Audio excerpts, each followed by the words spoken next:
गलत परिपाटी की शुरुआत आरपी सिंह जी कर रही है क्या बीजेपी मस्जिदों को ढककर? महू में क्या हुआ, मतलब देश के लिए सबसे बड़ा त्योहार, देश जीता।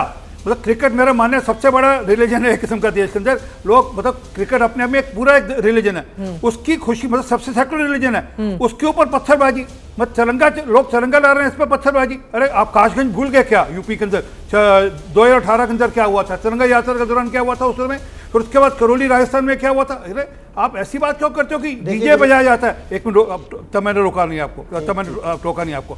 देखिए डीजे बजाया जाता मतलब क्या, कौन से भड़काऊ नारे हैं? अगर जय श्री राम कोई नारा लगाता हुआ चले जाए मतलब ये तय है कि इस गली से आप जय श्री राम का नारा लगा सकते हैं। डीजे भी मस्जिद के बाहर ही जाकर बजाने की क्या जरूरत है? जहां इबादत हो रही है वहां पर जाके आप डीजे बजाइए। मैं अभी कह रहा हूं जहां इबादत हो रही है वहां डीजे नहीं बजेगा, परंतु हाँ डीजे बजता हुआ अगर आ रहा है और वहां से निकल रहा है तो उसमें क्या दिक्कत है? और अगर वहां से पीछे से जय श्री राम के नारे लगते हुए आ रहे हैं और हनुमान जयंती का जुलूस निकल रहा है, जय श्री राम का नारा खुद मुस्लिम पक्ष ने ये मान लिया है क्या, मुस्लिम पक्ष के कुछ तबके, कि ये हमको चढ़ाने के लिए ही लग रहा है? ये गलत है ना, ये गलत तो नहीं हुआ क्या अंग्रेज जी? राम राम राम राम बोला जाता था, गांव के अंदर राम राम बोला जाता था। और जय श्री राम का नारा लगा देने से क्यों चिढ़ना? देखिए चित्रा जी, किसी को भी जय श्री राम के नारे से कोई दिक्कत नहीं है, मगर जिस तरीके से वहां भड़काऊ भाषण दिए जाते हैं, भड़काऊ जो डीजे के अंदर जो गाने लगाए जाते हैं, शायद मैं बता भी नहीं सकता उन सब चीजों को यहाँ पे बता दीजिए, कृपा करके बता दीजिए क्या भड़काऊ गाने होते हैं? मुसलमानों को मिटा देंगे, राम राम पूजा करना, मुल्ला काटे जाएंगे, राम राम चिल्लाएंगे। एक भी गाना सुना दीजिए, मेरा चैनल लीजिए। अरे सर गुरुजी सुनिए, यूट्यूब पे जाइए, सर्च मारिए, मैं आपसे निवेदन करता हूं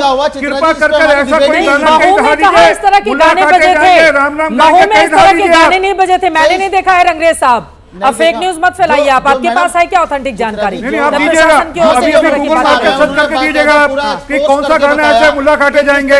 बम फेंका गया, अगर कहीं होगा तो मैं मुकदमा दर्ज करूंगा। एक सुतली बम फेंका गया था, बम फेंकी गई नहीं, एक सुतली, इतना बढ़ा चढ़ाकर मत बताइए। एक सुतली बम फेंका गया था, एक सुतली बम, इतना बड़ा बम फेंका गया था, एक बम फेंका गया था पटाखे वाला। नहीं चित्रा जी, मैं आगे कह रहा हूँ, अगर कहीं पे मुल्ला काटे जाएंगे का गाना कहीं पे यूट्यूब पे हो, कृपा करके मेरी जानकारी में नहीं है, मेरी जानकारी में नहीं। फैक्ट्री खोल के आपने यहाँ पर समाज के अंदर आप कुछ नहीं कर सकते। मैं आपके एजेंडे में जो है वो सारा काम सही हो रहा है, आपके लिए तो बिल्कुल ठीक हो रहा है। संबंध में क्या हुआ था? पूरे देश में लोगों का ध्यान भटकाया जाए, मुद्दों से ध्यान, आप तो चाहते ही हैं। अरे अभी आप आपका जो एजेंडा जाएंगे पहले मुल्ला काटे जाएंगे, आप बता नहीं सकते कि हमने ये काम किया। भागो मत। अरे मैं क्या आप डिबेट से भागो मत, अपनी बात से भागो मत। हम नहीं भागते, हम तो अपनी बात से भागो मत। कहाँ है राम राम करके मुल्ला काटे जाएंगे? हम अपनी मजबूती से बात रखते हैं। मजबूती से नहीं, गोली मारने की बात कर रहे थे, आपके सांसद ने कहा गोली मारो सालों को, ये बात कौन सी भाषा थी? क्या कार्रवाई हुई? अरे एक सेकंड, वहां पे इस तरह की बातें नहीं। ठीक है, लेकिन उसके आगे देश के गद्दारों भी तो था, गद्दारों की बात हो रही थी ना। ठीक है, उससे आगे बढ़ते हुए यहाँ पर, लेकिन जिस गाने का आपने प्रयोग किया है मैंने तो नहीं सुना है प्रवेश चौधरी जी, लेकिन आपके पास आते हुए, दो समुदायों का त्योहार क्या मिलन के तौर पर नहीं मनाया जा सकता है? अब विश्व हिंदू परिषद की ओर से भी तो इसी तरह का माहौल बनाया जा रहा है, क्या ये ठीक बात है क्या?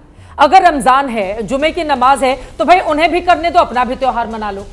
नहीं, ऐसा नहीं है चित्रा जी की पहली बार हो रहा है, आज से 14 बारी, और 2014 में सरकार बनी है तीसरी बारी, जुम्मा और होली एक दिन पड़ रही है, तो पहला नहीं हो रहा है। लेकिन बवाल कौन काट रहा है?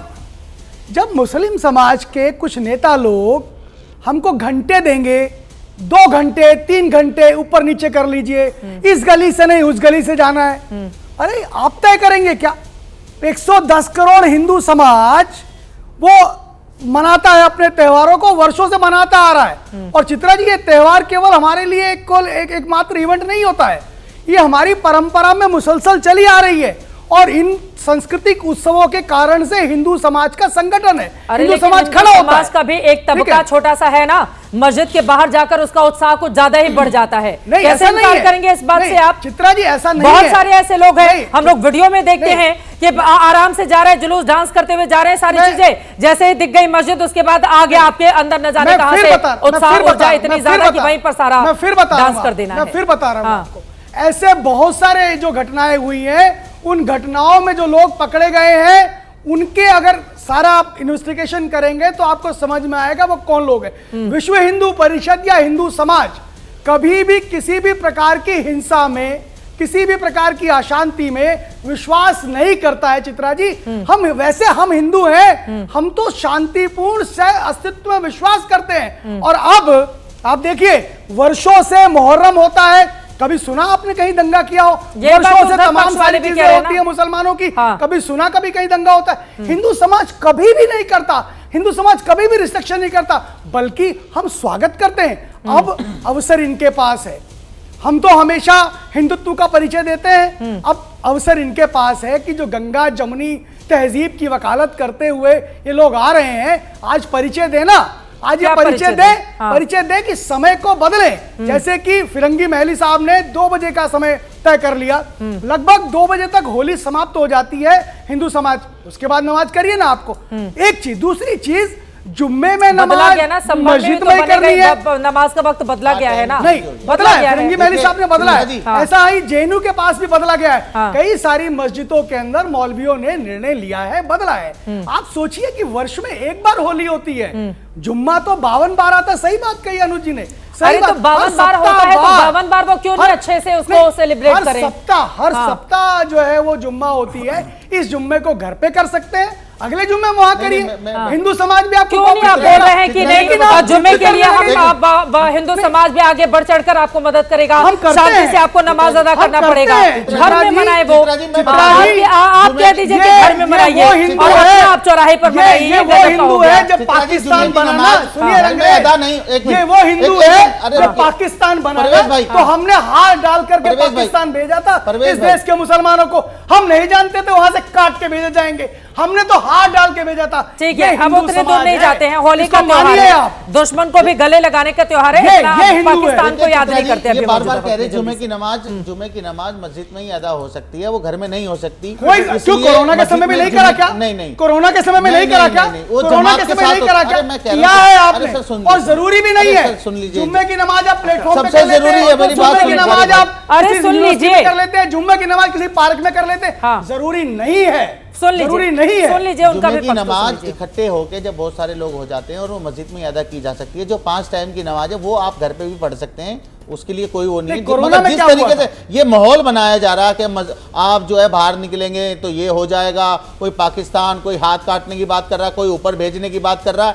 इससे पहले भी भाजपा की सरकार केंद्र में भी रही होगी, यूपी में भी रही होगी। तब के मुख्यमंत्री और प्रधानमंत्री जो भाजपा के थे उनकी भाषा ये नहीं थी ना, वो वाली भाजपा आज की भाजपा है। ये भाजपा लगातार 80-20 में लोगों को बांटकर तोड़कर। क्या कह दिया है प्रधानमंत्री ने? कौन सी बात चुभ रही है आपको प्रधानमंत्री की? अरे कपड़ों से पहचानने की बात वो करते हैं, मंगलसूत्र की बात करते हैं, भैंस चुराने की बात करते हैं, घुसपैठियों की, पता नहीं क्या क्या बातें करते हैं मोदी जी। और कहते हैं जिस दिन मैं हिंदू मुसलमान करूं मैं राजनीति से इस्तीफा दे दूंगा। मोदी जी ने खुद कहा, हमने सुना वो इंटरव्यू भाई, जमीन दी जाएगी, उन्होंने कहा था कि दी जाएगी तो गलत है ये बात। मैं हट जाऊंगा जिस दिन मैं हिंदू मुसलमान करूंगा। उनके बयान देख लीजिए चुनाव की भाषा में, मुसलमान उनके बिना मुसलमान नाम लिए कोई जनसभा। मैं आपकी बात चली, भाजपा की बात चल रही है, तो मैं अभी होली पर ही रह जाते हैं, अभी होली पर ही रह जाते हैं। जो बहुत इतिहास के गड़े मुर्दे देखो, अभी होली पर ही रह जाते हैं। जल्दी से चित्रा जी, आज ही महाराष्ट्र में, गुरु जी आज ही महाराष्ट्र में मस्जिद का गेट तोड़ा गया होली के उसमें प्रोग्राम में। आपको शायद नहीं दिखता वो इस्लामोफोबिया जो लगातार भाजपा का IT सेल लगातार फैला रहा है, जो हिंदू मुसलमान के बीच में खाई डालने का काम कर रहा है, दीवार खड़ी करने का काम कर रहा है। एकता की बात आपके यहाँ से कभी एक पैगाम नहीं दिया जाता। आप कह रहे हैं मस्जिद, ऐसे तो सर आप बहुत फेक न्यूज भी फैलाते हैं। अभी इसके जस्ट पहले आपने फेक न्यूज लगती है। नहीं मैं दिखा दूं कि आप ये ऑथेंटिक आपको महाराष्ट्र का वीडियो स्टूडियो से तो आप बोल कर निकल लेंगे जब हमारी जानकारी में, क्योंकि इसके पहले भी 2 बातें आपने ऐसी बोल ली ना, मैं पूछ रही थी कि बताइए उसका सोर्स, तो आप बता नहीं पाए थे, इसलिए जल्दी से आरपी सिंह की मनोज चौधरी जी की बात में आपके पास। अभी प्रयागराज में 60 करोड़ से ऊपर लोग इकट्ठे हुए, हिंदू इकट्ठे हुए। कोई मेरे ख्याल 15% आबादी होगी, मेरे ख्याल कोई 6-7-8 लाख मुसलमान रहते होंगे वहाँ पर प्रयागराज में। कहीं कोई दिक्कत हो, कोई एक रेत का तिनका भी फेंका गया किसी के ऊपर, कहीं कोई इशू हुआ वहाँ पर? उन्होंने सबने खुशी से प्रयागराज के लोगों का, जितने लोग आए उनका स्वागत भी किया, सब ठीक ठाक, सबने पैसे भी कमाए अपने अपने।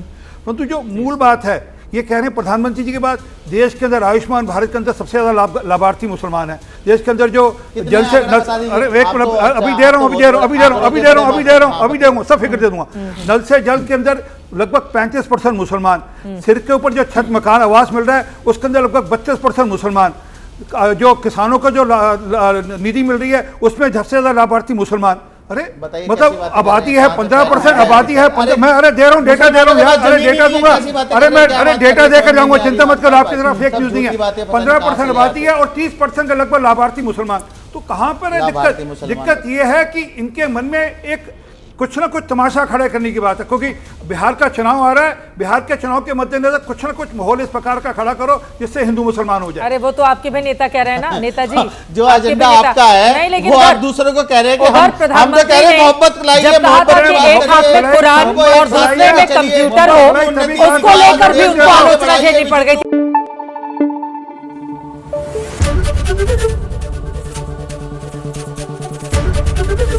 एबीपी न्यूज आपको रखे आगे।